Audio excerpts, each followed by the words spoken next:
have Jessica Blankenship with us. Jessica's extremely talented in the music industry. She's been in the area for several years now, booking shows, booking bands, going to see bands, been very influential in supporting the local artists, and I was just really thankful that she agreed to join us today.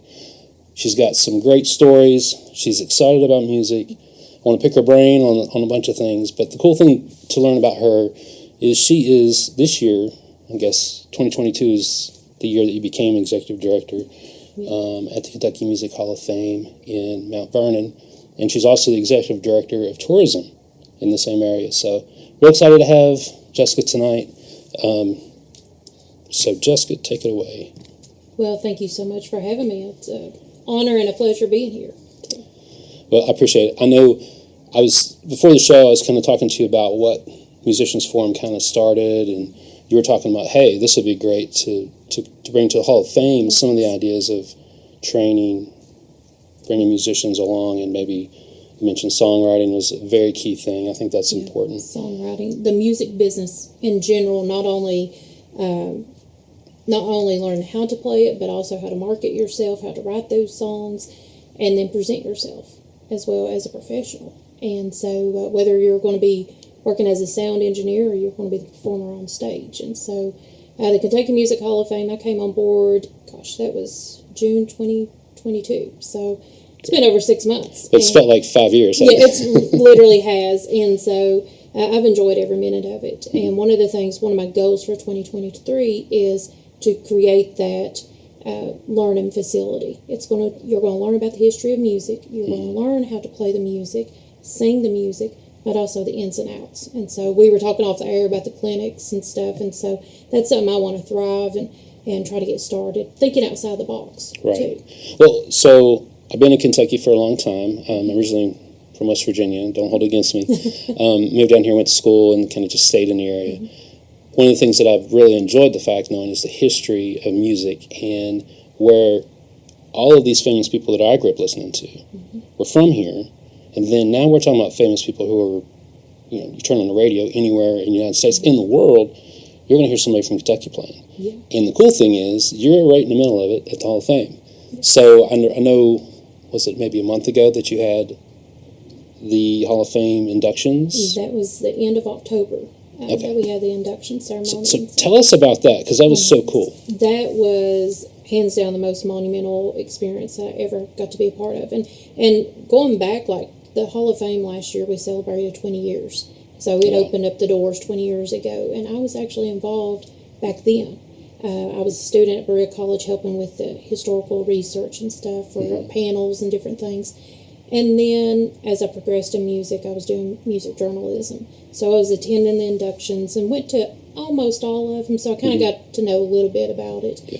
And then the position became open to be director, and I took that chance and ended up, and it's ironic. I posted on Facebook the other day one of my memories from like 5 or 6 years ago saying, it would have been an ideal job why did I not become a curator of a museum or something? And lo and behold, that's where you are. That's where I am. Yeah, and so I love it. And so that induction, planning it. So when I started in June, a piece of paper with names, phone numbers, and not much else. Oh, wow. So, and I had somewhat of a little bit of a new staff. I had to hire a couple of people and stuff. And so we planned the whole ceremony and ended up, we had it at Renfrew Valley. And so we had, the inductees were Paul Yandel, guitar musician, just phenomenal player. And then we had Pete Goebel. We had Carly Pierce, who had a phenomenal year last year. She just had a Christmas show, didn't she? Yeah, she just had a Christmas show. She's CMA award winner. She's a Grand Opry member. She posted, and an ironic thing, she posted a picture on Instagram and her Facebook of Christmas, but in the tree, like in the background, you see all of her awards and stuff, and there's her Hall of Fame trophy. See? I was like, that's pretty cool. And then we had T.D. Young, who was just... He's a household name around here. Oh, yeah. He is wonderful. And then we had... Marty Brown, country musician. We had Tommy White, and then we had Nora Lee Allen. So Nora Lee, probably not recognize that name so much, but her husband's Dwayne Allen from the Oak Ridge Boys. Yeah. Okay. But Nora Lee, you recognize her vocals. She sung back up for Conway Twitty. She's been on the Grand Ole Opry for 40 years, and just wonderful lady. And actually, she called me last week, just out of the blue asking me how my Christmas is doing. Well, look, so, see. and then, like Tommy White, you'll hear him playing steel guitar and dobro. And if you watched, it's the big movie award show. The Oscars? Yes, the Oscars. Yeah. So when Lady Gaga was singing Shallow, yeah, he's on stage in the background playing the steel guitar. I see. Yeah. So we actually have a picture of Lady Gaga and him on display at the Hall of Fame. Epic. Epic. You never would have thought that. So, but that award show, we had all those inductees. Of course, Paul and Pete had passed away, so their families were there. And then we had Fred Gretsch guitar, drums. He and his wife Dinah were there present to help induct Paul Yandel. See, that's just amazing. I had no idea. I'd have dropped whatever I was doing. I had no idea. Oh, yeah. And then we had Steve Wariner and Parker Hastings was present. Oh. We had Connie Smith. She surprised Norley Allen. She was dear friends, so she inducted her. Ricky Skaggs inducted Carly Pierce. That's star power that's was heritage. Just, it was an amazing night. Wow. So you being a part of that, what would you say was the highlight? So, I mean, you've already name-dropped some folks that, just alone, just shaking their hand or getting to talk to them, but out of all those, who struck you, you didn't expect how cool they were? Steve Wariner. Okay. I anticipated that. Yeah. He ended up, I'll go back. The night before, Neil Sluter, his wife, and I had dinner with Marie Yandel and Micah Yandel and his wife, which is Paul Yandel's family, and Fred and Dinah Gretsch. And so just that conversation was just... Oh, yeah. To record that and capture what they talked about. And just, they are very influential in Georgia music and the foundation down there. They have their own Gretsch Museum at one of the universities down there, and they continue to stay in touch. So they're wanting to help us continue the Kentucky music. That's wonderful. Yeah, so building those connections. But Steve Wariner, we took him and his wife and Parker Hastings over to the Hall of Fame for a private tour. So he actually got to see Paul's case before anybody else. I saw you posted a picture about that. Yeah. That was really cool. And so he inducted Paul and Tommy White. He was good friends with Tommy. And so he actually, he had to leave right after Tommy's induction because he was being inducted that weekend into the Nashville Songwriters Hall of Fame. Yeah. and the wild thing is Steve constantly posts stuff on social media about the Hall of Fame. That's awesome. Well, my story on Steve is I first heard about him when I was in high school. And my dad, I had come home and my dad had recorded, it was a tribute to Chet Atkins. Chet Atkins was still alive. And so they had all kinds of, people playing. And the one that blew us away, we were big guitar fans and loved Chet Atkins, is Steve Wariner. That he just, ripped that Telecaster apart and burned it and threw it away. Yeah. It was just amazing. So all through the years, my dad, he's a big Hendrix fan. Steve Warner's right behind him. Yeah. That guy is just, but to know that he's also personable and just down to earth, that's good for the heart. Yes. And I met Steve when he was inducted, and his mom was there. And so I was doing interviews, and I asked him about growing up in Russell Springs and all that. He started tearing up. And we actually talked about that when he came back up there. And he said, I remember you. You made me cry. Oh, see? And I went, really? And I was like, yeah, I remember it. But he said, I want you to come with me. He introduced me to his mom during his induction. Oh, wow. And she passed away. She had cancer. I didn't know that she had cancer until a few months ago.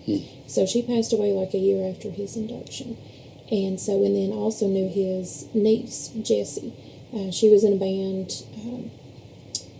just totally forgot what their names were, but she was in a band, a little punk rock band, and actually went to a few shows, took a few pictures and stuff, and she passed away from cancer as well, unfortunately. Oh, gosh. But Steve, a lot of people don't realize he's a wonderful painter, artist. No, I had no idea. Yeah. No, so we've got several of his work in the Hall of Fame, and you can actually purchase it on his website too, and he donated some prints to us to auction off. So that's awesome. He's just a wonderful, and the stories he would tell too. But he's played with everybody, so he's got. He's got. So having him, Ricky Skaggs, all in the same room, it was a hoot of a time. I will say that. Awesome. So that's going to be hard to follow up for the next one. Now, it doesn't happen every year, right? So it's every 2 years? It's every other year. I know COVID kind of threw everything off. Yeah, COVID threw it off. So our next one, we're aiming for like spring 2024.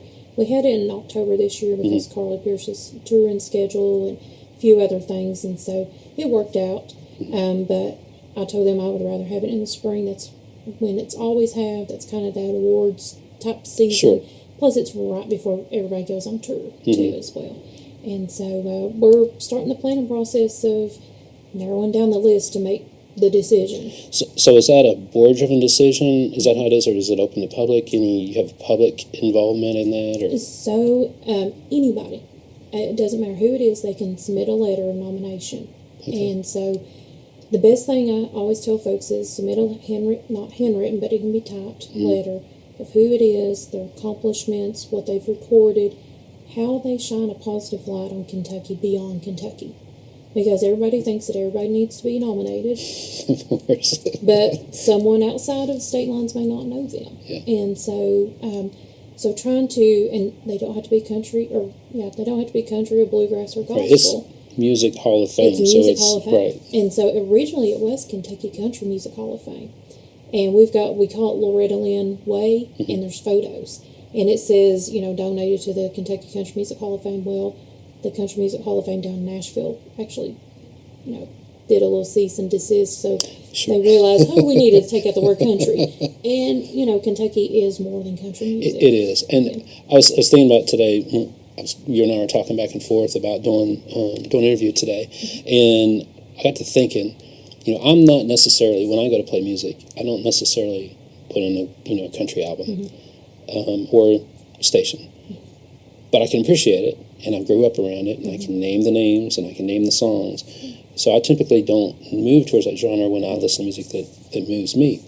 But there's the artists that cross those, genre divides. Chris Stapleton being one. I mean, the guy is singing with everyone, and everyone loves him. I've not met one person that can't stand him. I know that they exist, but they better shut up because they're going to get kicked. And of course, we had him here at the Chicken Festival. That's right. And so.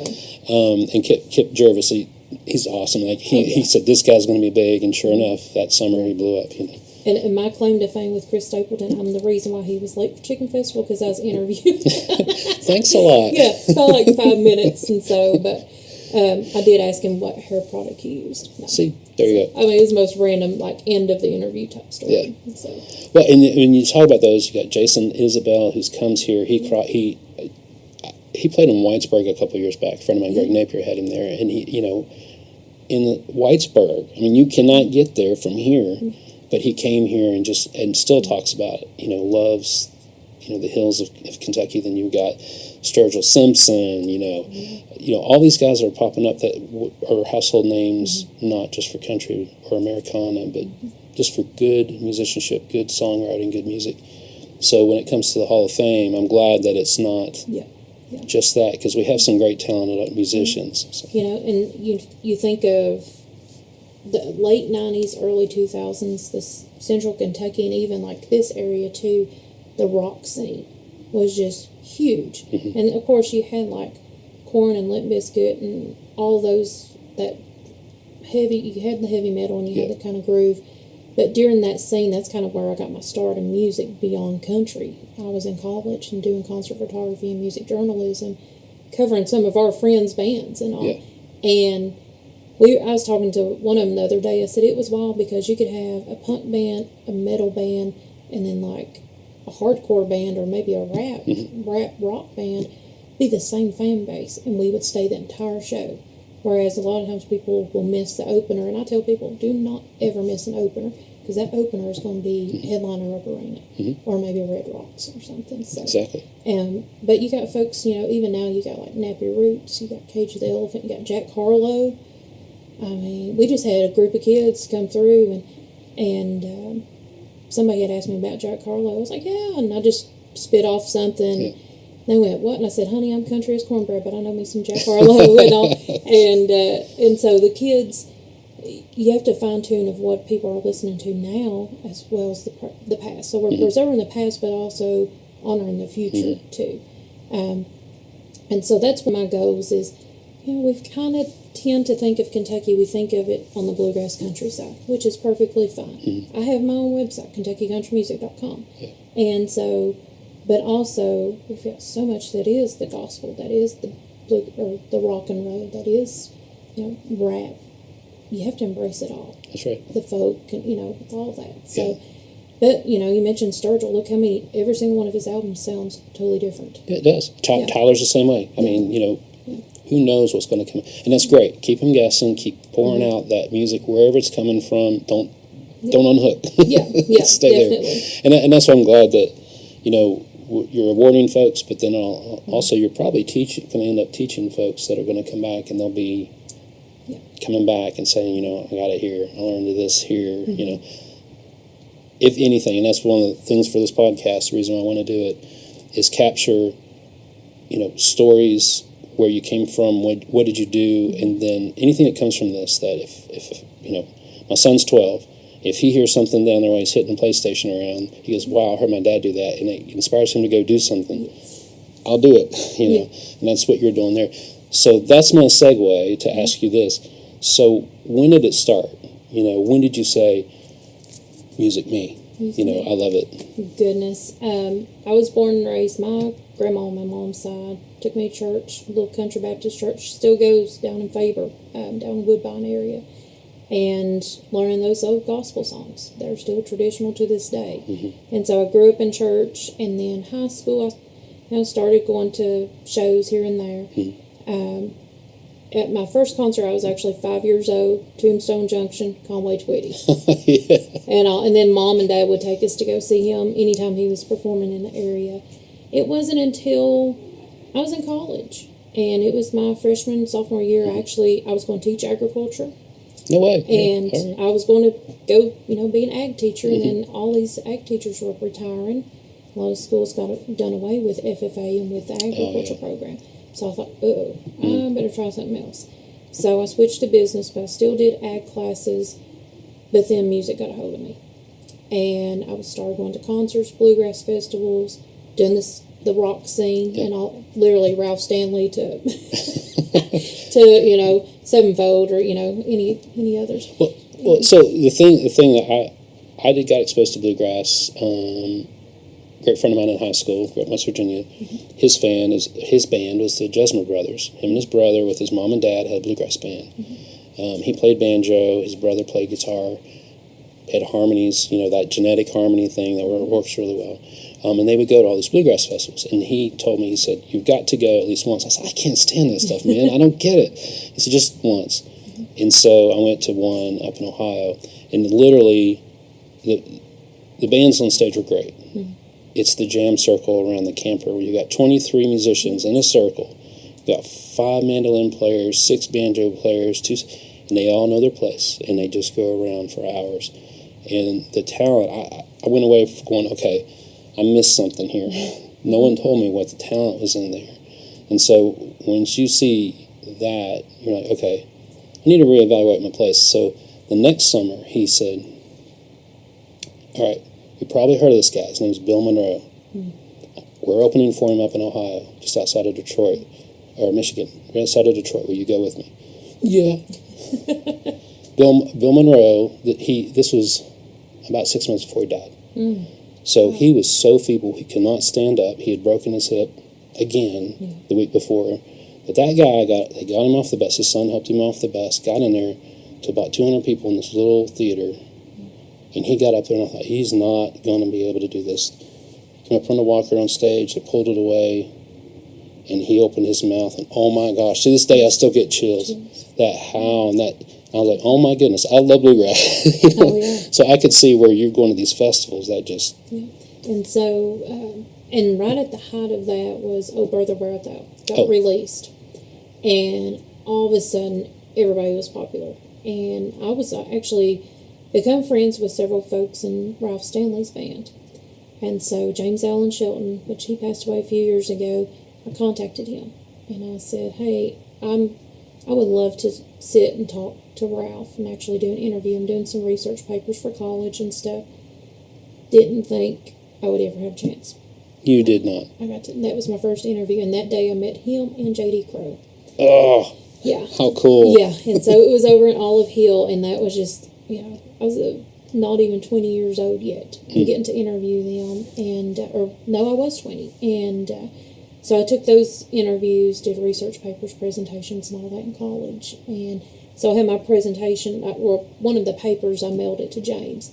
He had Ralph and the whole entire band to sign the cover of it, mailed it back to me. No way. With a note, and so it's matted and framed in my office. It better be. yeah, and so that opened the door. And so then I was doing more classes. Al White, he was teaching Appalachian music, and this was more learning about the history and learning about the techniques. And I did music classes over the years. The funny thing about it is, and I tell my niece this because she's in choir now, I was in choir in 8th grade. I lip synced. And I passed it. I hate to tell that. But, Hey, you do what you got to do. I know. And the only reason why I did that is because I didn't want to take art class. But little did I know later on, that was going to be your everyday job, life. Yeah. And so, and even now, I'm slowly starting to learn how to play guitar and just different little things. I've got a mandolin, got a couple of guitars, so I'm getting there. Get it. Get in it. I mean, you got to. Yeah. I was late the other day. Was in there trying to learn how to pick, try to do a couple of chords, and I was like, oh, I got to go now. So, but yeah, so college was kind of that starting point. And then I went to Berea College, moved to Lexington, moved over to Versailles, so I was up there for about 10 years, moved back to London, which I was originally from here, moved back down here in 2011, and so I was up there for about 10 years, and that's kind of where I was really immersing myself into the scene, doing a lot of concerts, and plus I was in a prime location because Lexington, Cincinnati, and Louisville was just prime, but now Southeast Kentucky has really boomed. You can go down to Pineville, go see a show. You can go to Whitesburg. You can go to Corbin, to the Arena, or Austin City, London with the new stage and different festivals, and Somerset Master Musicians. So, and then of course Renfrew Valley. So we've got that little pocket here. It's slowly blooming, I think. And so you mentioned about the journalistic part of it, but as a fan. So at this point, you're writing, but then again, you're starting to also find your artist or your musician that I love. I'm going to go see them in concert every time I can. Who were those first ones? Oh goodness, it really varied. It was Metallica. I didn't see that one. Yeah, Metallica. We went and seen, oh goodness, I hate to admit this, I went and seen Limp Bizkit a few times with DMX and Wu-Tang Clan. I was going to say, well, if they're on the same ticket, you got to at least check that box. Yeah, and then I went and seen Snoop Dogg at Rupp Arena a couple of years ago, or last year. Yeah, everyone had to do that one. Yeah. It's like everybody went and seen him at Corbin. I was like, I already done that. Went and seen him at Rupp. So that was a few of them. Ralph Stanley, of course, I always went and seen him and J.D. Crowe. Third Time Out. Goodness. And then as it progressed, I would say Jamie Johnson. He actually helped me when it came to my concert photography because I kind of got away from it. And then one of my friends gave him a picture that I took at a show for him to autograph for me because I couldn't make it to the show. He wanted more. Okay. And so then it started, I was traveling to go to his shows and Randy Houser shows doing photography. And so that opened up a whole new door of stuff. And then Blackberry Smoke. It was back 08, 09. I started seeing them. And of course, they've been at Corbin. A lot of people don't realize that they played at Nibrock years ago. Well, over 10 years ago. I remember that, yeah. Yeah, and played at Renfrew Valley. And so anytime I can see them, I go see them. And then, of course, Stillwoods. That's one of my favorite bands right now. And then, goodness, I was trying to think who else. Oak Ridge Boys. Always. I have seen them almost every single time they were at Renfrew Valley. They're the longest consecutive, besides COVID, band to play there every single year. And of course, State Fair, I used to go every time they would. State Fair. So that's awesome. I'd always go see them. I think the furthest I've ever traveled, it would have been for Jamie Johnson and Wayne Mills. Been to Montgomery, Alabama. Been to, I've been Indiana, Ohio, yeah, Montgomery, Alabama, because that was about a 9-10 hour trip. Oh boy. Yeah. Lots of stories, which we did several shows in a row with that. Yeah. But and then anytime that a friend is playing on the Opry, I try to go down there and see them. Yeah. And like I tell everybody, you've got to go see a show at the Opry, especially at the Ryman. But to be able to be backstage and kind of see people, that's a whole nother experience too. And getting to celebrate them being able to play on that stage and be in that circle is just I mean, that's unreal. That's American history, tradition, and and that's the kind of stuff that our grandparents, that was the Taj Mahal of, oh, they were on the Opry, oh my goodness, they made it, So that's really awesome that you get part of that. So I wrote down a bunch of other questions, but I think the next one I want to get to, because you are also doing a lot of involved in booking, bringing folks to festivals and working with artists to do those things. And then you also have a series here in London that I guess you do with the Tourism Office and Old Town Grill. So let's talk about that real quick. Okay. So we've got the Heritage Music Series, and we started at Kelly Burton and I. She approached me with Laurel County Tourism. It was actually January 2021. It's hard to go in between years because it's like, hey, we're in 2023 now. So 2 years ago, that's hard to believe. It was like 2 years ago this time, she approached me. She said, hey, let's do a music series, but hey, we got these CDC guidelines, worked with Mark at the health department. We could do half capacity, the pods, all that mess. And so I said, okay. I said, when do you want to do it? Let's do it in February. Oh, okay. So we had like 3 weeks, essentially, to plan 3 shows. So the first show we had Ryan Davis, Brandon Martin. Second show we had Wolf Ben Branch. Oh. And that was almost their debut show. I mean, it sold out instantly. So it was one of their very early sold out shows. And then we had Eric Bolander and Tiffany Williams the next time. And I said, hey, let's do this again. So we did it in October the following year. And then we did it last March, and then, we did it in November, then we did March, and then we did October this year. And so we've had Nick Jamerson was there this past, Tim Gooden, who's getting ready, like his career's soaring. Now, where's he out of? He's originally from Pineville. Okay. And then we had Aaron Enderlin's the only one that's non-Kentucky. So all the folks that's played on it, they are all from Kentucky. And they have either got, several hits under their name, or they're pretty popular, or their career's getting ready to jump. And each time was actually a different show. So like Ryan and Brandon, we ended up doing side by side at the same time. Wolfpen, of course, they was the whole entire show. And then with Tiffany and Eric, we did opener, headliner, and then they did some joint stuff. We did kind of a Bluegrass Cafe, not in the round, but in the line. We have Britt Taylor, who Sturgill has produced her album. He actually had produced her album. It's taken this long to get it out there, so she was playing the songs that's being released now, which is wild. So we had her, Britt Taylor, Chelsea Nolan, Jen Tackett, and Beck Smallwood. And then we did a men's round with Adam Chaffins, which is Britt's husband, Sean Whiting, who's phenomenal, and Dave Shoemaker. And then we had, back in the spring, we had Cole Chaney. We had Lance Rogers to open up for him. And that was a sold-out show that you could hear a pin drop. And it was, in every one of these shows, it's a listening room experience. That's nice. Yeah. And then I had Laurel Lewis, Madison Lewis. We had her and Grayson Jenkins to come. And then this last round, we had Nick Jamerson, of course I said, and Tim. And then we had Aaron and Cody Lee Mace. And so Nick and Cole had actually played a show in Manchester the night after Cole. And Nick had come up to me. He was like, hey, Cole's told me all about this Heritage Series. How do I get booked? And I said, well, it's kind of a funny thing you asked, because that's why I come over here, because I wanted you to be my next guest. Cool. And every one of them said it's very intimidating because people are actually listening to you. And so that's the amazing thing. I think that, to me, that's the experience I like. Like, I I've played in the bar scene for a long time, and I've been in situations where the guy says, "Hey man, the cats are playing. Can you turn it down?" Or the guy said, "I can't talk. I can't hear what is being said." Man, why am I here?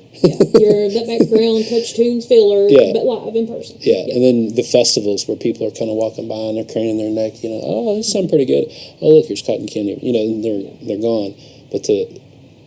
And there's a lot of pressure too, because these people they've paid or they've blocked out the night. They've got babysitters. They expect you to be on.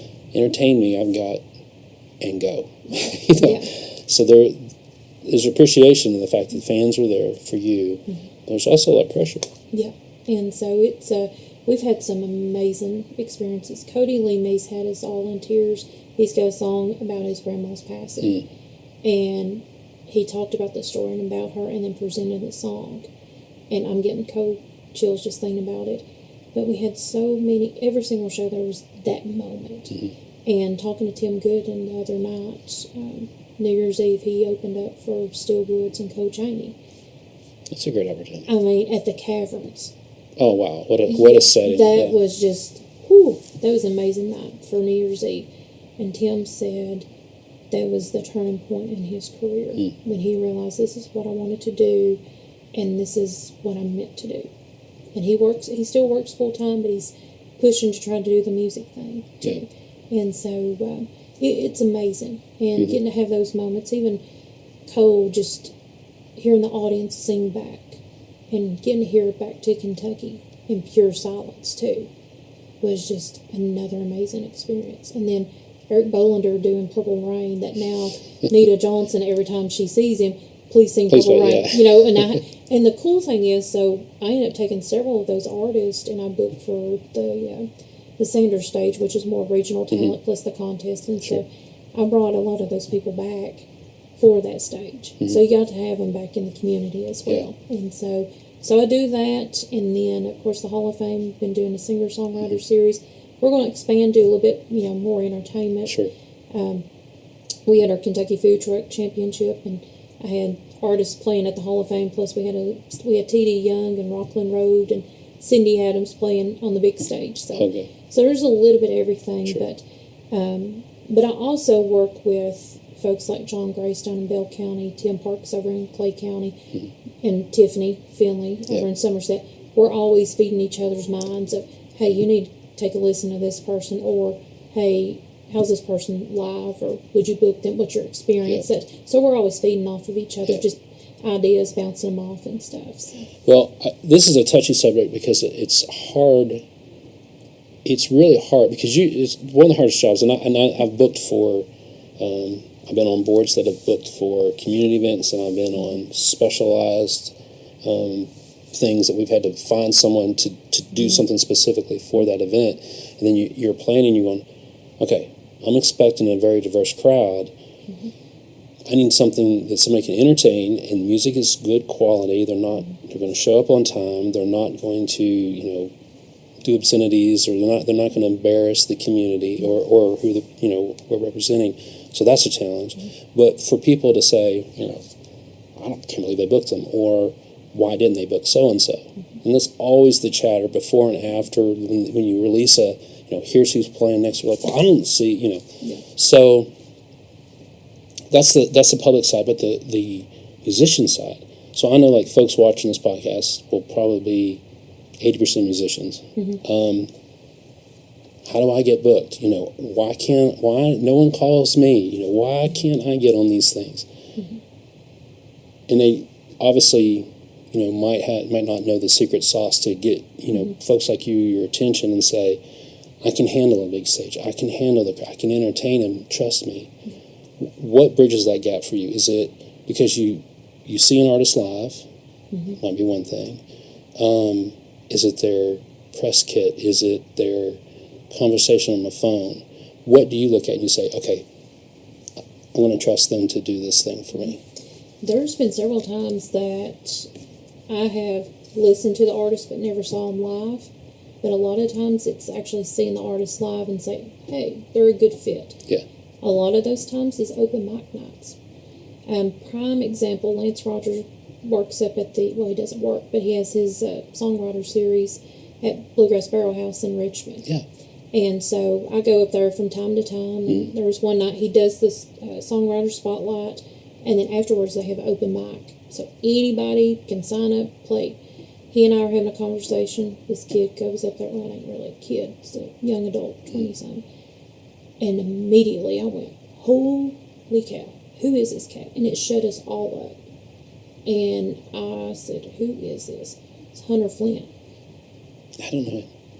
He is out of Somerset, and the boy he can sing country, but then he can sing like more modern pop. Like he could go any direction. He can do folk, he can do pop, he can just do, but that vocal is so pure. Right. It's so good. Well, lo and behold, he's winning contests to open up at Master Musicians Festival and this, that, and the other. And I actually listed him on one of my 2023 artists to watch. Yeah, I saw that. You list that. Okay, so he's in there. And so... So would you say those kind... Because I know a lot of times you talk to a vocalist and say, well, you've got a thing going on down there. You go down there. No, I'm not going to. No, I'm not going to do that. There's actually... It'd be a good idea to do that. Is that kind of what you're saying? Yeah. Any opportunity that you can have to play music, go. If there's an open mic, go. Because there may be somebody in that audience. You may have 20 people, there may be 50 people, there may be just 5 people. Someone's going to tell somebody, hey, have you heard so-and-so? A lot of that's recommendations. People, hey, have you heard about so-and-so? Now, on the how to approach me, you mentioned about the EP kit and all that. Social media presence. I don't care what you say, you've got to be professional. Have a separate music page for your Instagram. I say Instagram, Facebook, TikTok. I actually found out about Tim Gooden via TikTok. He's now got well over 100,000 followers. Wow. And it was just me. We all scrolled during, we still do. Oh, yeah. You get dead space, you're like reaching for the... Yeah. His manager I'm good friends with, and it was several months later, he's like, hey, you need to check out this cat. And I was like, wait, I know him because of TikTok. And it led to a booking. But have those separate, music stuff separate from your personal stuff. Yeah, and I could see that. So that's one thing I would say. I would want to encourage every artist. We talked about this in the last podcast with Dave Grigsby. Over the years, we've seen that. I guess his dad grew up when you wore suits. On stage, and everybody had matching everything. Everything matched. From then the 80s where you had ripped attire, then you had the grunge thing where you stole anything that had a plaid pattern on it. And then the 90s, things progressed into a little bit cleaner cut, and then now we're back to these guys. Anything goes where you got cut-off shorts or cargo shorts or baseball caps, and it's just like, do one thing, look like you care, look different than everyone else out there. Just take that much care into it. If you don't have a budget, Walmart has some great clothes. I buy there. I mean, they're nice. That impression's everything, and I think if we take that seriously, that might help. Yeah, that kind of thing. And it is, because whatever picture you put on Facebook or any social media, that's what we use to promote you. So whenever you see us promoting an act for a chicken festival or whatever it may be, that's what we're using. So you may not be able to afford somebody that charges hundreds or thousands of dollars for a band photo. But then again, it's well worth investing in a good headshot or good group photo. I always tell folks, have a band photo, but also individual shots, because you never know who somebody's going to leave. That's right. Yeah. Invest in having a good graphic designer to have a good logo that identifies you. So if you ended up swapping band members or whatever, then you've got that logo. You can at least use an advertisement. Yeah. Those little things too. Videos. I can go on and on and on about videos. Have a good YouTube presence. Have actual, good quality of what you show or how you sound live. And it can even be in your backyard, or it can be in your front yard, or inside in your living room, in your garage or whatever. Because that's what happened during COVID. Look how many artists independent that came out during that time where they were doing the Facebook Live or YouTube Live. And so that's another thing. We look at that. Now, do I look at how many people are following you or how many streams you've got? No, I don't. I look at the actual quality of the product that's being produced and what your potential is. And then sending out an email and saying, hey, this is my name. This is where I'm from. This is what we sound like. This is, I wouldn't, a lot of people, we've opened up for blah, blah, blah, blah, blah, blah, and the list is longer than here's my influences. Let me know if you played on other stages, where they were, just kind of a brief resume, really. It doesn't have to be really detailed, but your musical style, here's where you can check me out, what other upcoming shows you have. And so, not only have social media presence, but also have a website. People always think that Facebook be your website. No. Have an actual website with tour dates.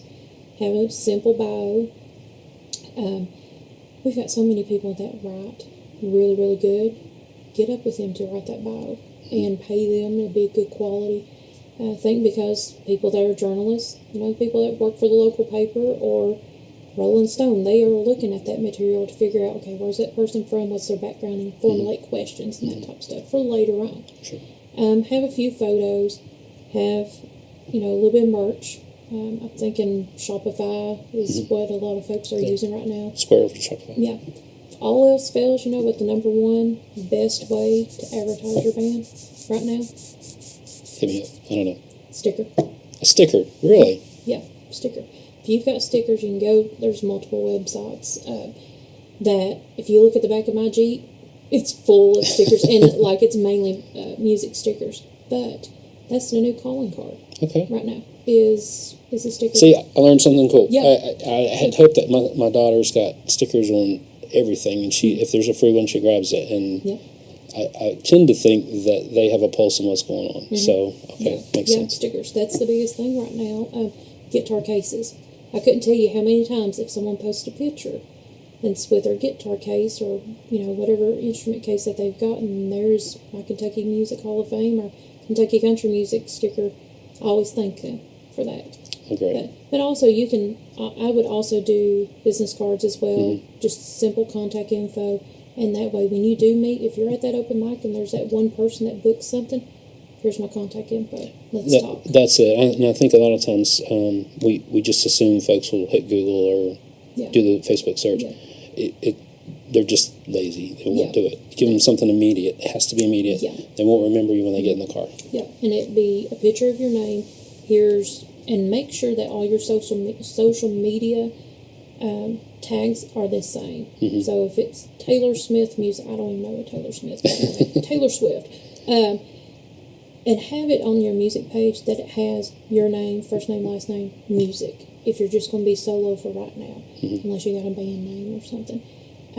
That's key. That's easiest because if I want to tag you, I'm not hitting your personal page, I'm hitting your music page. Makes sense. Easier for people to find out. Those are just basic things. Just basic little things, those little key things. But have that on your business card, a reliable cell phone, and even put call or text. That way I know it's not a home number. And an email. We've got so much, emails that are free these days that and utilize it. Yeah, for sure. Well, I appreciate you being on. This has been great, and I feel like I have a ton of questions to ask, and I wrote them down. I don't know if I can get my glasses out here. Okay, so let's do two more questions. What album? So you've seen the live shows, so now I'm going to ask you, what was the album that you may still be on your playlist, but that first album it just blew your mind? Gosh. You stumped me. I'll tell you, within the last 10 years, there's 2 of them. 3 of them. I'll narrow it down to 3.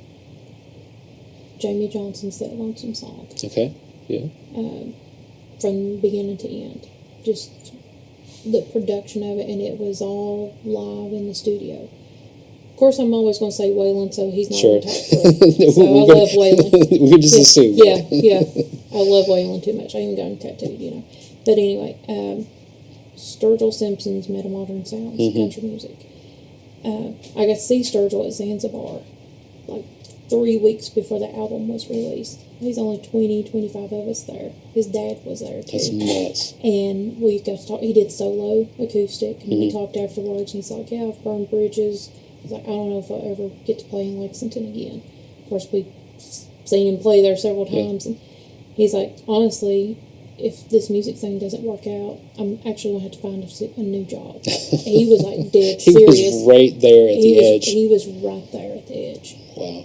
That album got released, and then the rest is history. Right. Yeah. And I think everyone, when they first started, just blew their mind. Yeah. And then Still Woods, which they had their first EP, and the first song I heard of theirs was Let the Rain Come Down. And my buddy Jason Rowdy Cope, he was one of the founding members. He's a guitar player, played with Jamie before he went over Still Woods, and he played with Shooter Jennings. He produced and all this stuff. And he said, "I don't know if this is going to be any good. Let me know what you think." Handed me his CD and all. I was like, "I'll take a listen to it." Holy cow.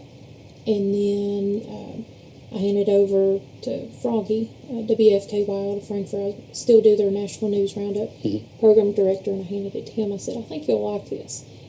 Well, his wife called me, and she said, "He is blasting this CD," and I didn't know what it was, and it was that.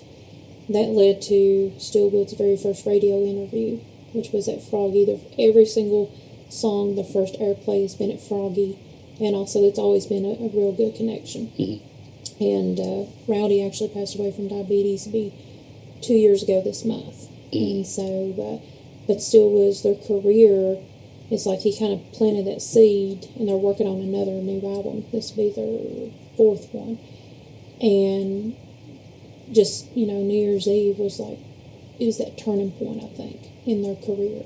And of course, you had Tim Gooden, you had Cole Chaney ride along that ride. So to see 3 acts that I know personally, that was a good show. But it's just their live show. But that first album of theirs is just phenomenal. Well, I want to check those out because Yes. I've not heard those. I heard Tyler's, but I have not heard Steelwood, so I'll check that out. So here's the last question, and I asked Dave this, and I can't remember if I edited it out or not because we went on for a long time.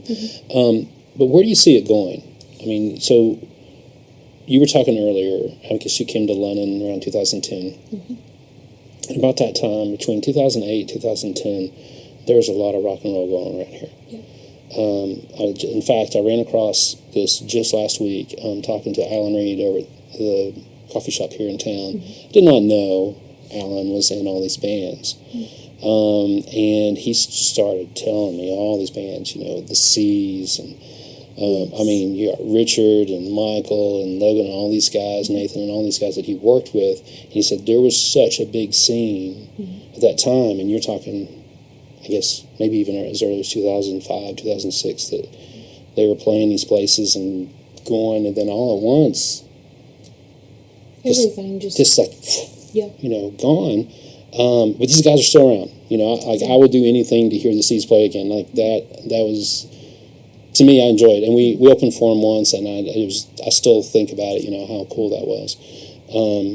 And I talk to those guys regularly. I just it's like one more time. We need to have a reunion show of like Shotgun 12, Sevenfold, oh gosh, things like Ninth Level and Killjoy. I can go on and on about all the like Superfuzz, all those acts. Yes, and Mike Fields was talking about some of that stuff the other day. I saw some of his videos. I mean, he's a great historian on all those music things, Wes DeWeese and those guys. That was a scene that just happened just for a minute, and then it kind of went away. And then you got to see some Americana and traditional music that kind of popped up over the last 5 or 6 years with Frontier and Madison and a couple of those guys. Where do you see it going now? I mean, and I wish I had a pulse on it, and I guess that's why we're doing these podcasts, is find out what the heck's going on, but locally. I think right now, like within the last few years, it seems like, and we've talked about this on a tourism level, not just, Rock Castle Laurel and all of that, like down in Bell County, Mm-hmm. they're seeing that singer-songwriter is very popular. That whole series, Laurel Cove Music Festival, Bell Theater, Oh, yeah. those shut up and listen type shows. Mm-hmm. But the people that are attending them are not from Bell County. My Heritage Music Series, one of the shows, we can see who all's from there. 90% were not from Laurel Mm-hmm. County. It's people coming in. Mm-hmm. And it's like, there's this struggle of people that live here, they'd rather go to Lexington, or they'd rather go see Sturgill or Chris Stapleton when they're selling out Rubberina. You Instead know, of what, you know, we were talking about this the other day. So I play in a blues band. We played in St. Augustine. However it happened, we headlined the blues festival there in St. Augustine, which I was surprised. But when we got there, they loved it. And these people, you know, they stayed out there all day and listened to blues music. They loved it. They loved every minute of it. A couple of years ago, we went and opened for Samantha Fish in a big festival up in Indianapolis, and there was just, as far as you could see, people everywhere. Played in Dayton, the Dayton Blues Festival, and there's people as far as you could see. They didn't care who's playing; they're just there for the music. And like, I mean, I know you set the bar higher in Kentucky. I mean, the folks that you just mentioned that were in the Hall of Fame, you expect that level, you know, when you go see musicians around here. But you got to come out and support them, and it just feels like that may not be here like it used to be. And I think a lot of, and another thing is the lack of venues.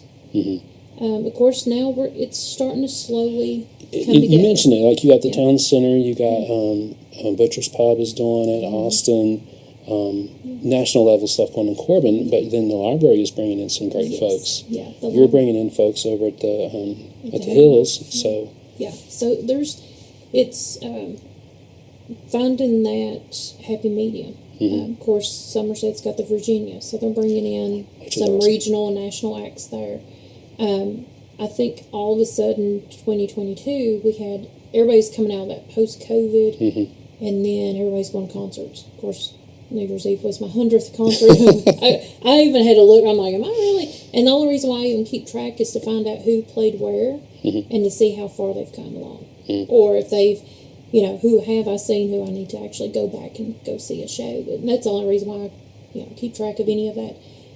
But there's just this influx of concerts that maybe people got tired of it, or there wasn't enough, or it's kind of like an up and hill drive. There's a whole influx and then there's nothing. And I experienced that there'll be nothing on a Friday or Saturday, but the next weekend there'll be like 5 shows between here and Lexington everybody wants to go to. So I think that may be part of it, and affordability too. It's plus, I think another thing is family-friendly venues. I'm glad we have the library and they have those shows, because I can take my niece and nephews, or, you know, anybody that's under 21. Now, like Austin City, they do have the karaoke that it can be for kids, and then they do the adults afterwards and all. It's trying to find that happy embrace of that. The festivals are booming in this area. In fact, I know last year there was almost too many festivals, and almost like the same 5 or 6 people was getting booked. Nothing wrong with that. I love, you know, but diversity. Yeah, and that's the other challenge, is say, well, you know, when you got Master Musicians Festival, which is awesome, what Tiffany's doing over there, but, you know, on a given day, you're seeing, I don't know, 10, 15, I may be exaggerating, but there's a lot of folks hitting that stage, and you say, from the local stage level, how deep's the pool that you can book for 3 days? And then, you know, that's during the summer. Then when the fall hits, you got, you know, the Laurel County Festival, then you got Pondville, and you got Corbett, all these other different festivals. Unfortunately, they're pulling from the same pool. So, I mean, you don't have a lot to choose from, or at least you think. Yeah. So, I mean, do you think that that's going to grow more this year because of how well it went this year, that you're going to see more folks coming and trying to build bands or play these things or be accessible to that? I think so. I think the solo artist that I've already started seeing it. There's an overabundance of that. It's a lot of the musicians. You're seeing a lot of, not all the time, but you'll see the same, like a guitar player playing for multiple bands. Right. Because there's just not enough guitar players, or there's not enough drummers. And so, because everybody's got full-time jobs, too, as well. And so, it is interesting. And then, as a promoter, as a organizer and stuff, you try to do something beyond country, too. And different festivals has their own particular vibe. I love master musicians because Tiffany brings in, and the committee, they bring in such a wide variety of folks. And each stage is totally different, too. So, I know with the Hall of Fame, we are going to be planning, we had like patriotic music, 4th of July. We're going to bring that back. I'm hoping to work with T.D. Young and do jazz music. Everybody's, like, after his Hall of Fame performance that night, they're like, bring him back. And so we're expanding on what we're going to offer. We've got an amphitheater on the back end of the building. And so having, like, a wine and dine or wine and show, just those type of things. And it is interesting. And so there's so many spokes on that wheel of music in the local scene. I think we tend to forget about people beyond our region. Western Kentucky kind of gets left out. That in fact we're always contacting our friends. Hey, who's good over there? Right. And so let's bring them over here. Or folks in Eastern Kentucky we're trying to flip flop them around and all. So and plus budget. Budget is, and you know how it is. A lot of these folks, they think that they're worth X amount of dollars when really they're probably worth this amount of dollars, and vice versa. Someone's not charging enough. And so being a venue, I'm a firm believer you should be paid for your talent, your time, your expertise. You're putting on a show and all your gas money and all of that. And I always tell folks, do not ever play for free. It's okay to do a charity event and those type of things, but know your worth. And so get paid and all. And I know, because I do this all the time, is you want to play that gig so bad. You want to please that person, and you want to make sure that they're like, oh, yeah, you need to play. And it doesn't necessarily mean being so pliable in money. Yeah. Because you can offer and say, I play for X, and then, but what is your budget? You can be that pliable, and if your budget really doesn't pay for your band members, which you have to watch out for your band members, if it doesn't pay for their gas, then you say, what about acoustic show? Oh, we really want a full band. Okay, I'm out. And no hurt, there's no foul. You did the right thing. But to say you'll play for $50 and then you got to talk to your band members and say, all right, so this is an exposure thing? No. And they think, well, you're going to end up going and say, well, they only played for $50. So just an example of what you're saying is stand strong.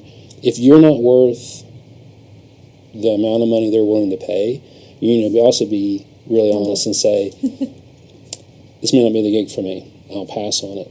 But if you're worth it, man, sell it. Do it. Yeah, definitely. And I've seen, and I mean, we can go on a whole discussion, but also once you negotiate that pay, have a contract, have it in writing. Yeah. That if you demand a deposit or not, if they furnish the meals or not, if they furnish a hotel or not. And it can be very, very basic, too. And we've done that for Red Bud Ride. I just sit there and thought about that. Yeah, and they expect it. So it's like, if just have one ready, it could be, like you said, it could be just a verbal agreement. We'll be there at 6 o'clock. We will play for 3 hours. There will be water provided, lights provided, house, whatever that you need. And that way, the expectations are there. Because I've been in situations where I've booked the band, and they didn't understand they were supposed to bring the sound equipment. Well, even though I told them, but it wasn't put in there.